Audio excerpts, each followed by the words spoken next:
What am I saying to you?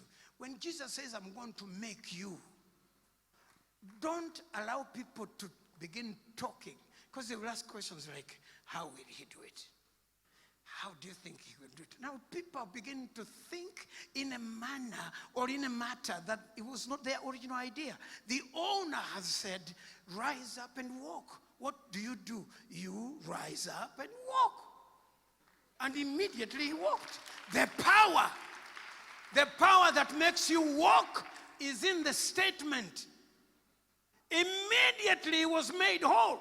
By what? By the words spoken by Jesus. I bring the same words today here. I am echoing, re-echoing the same words. Today, you are going to walk home well.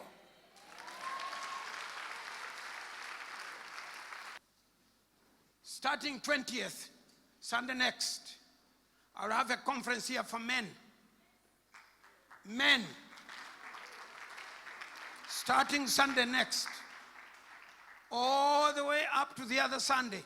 That means two things. One, I cannot die. And so, can't you? You cannot die. Because I have an appointment. All the men.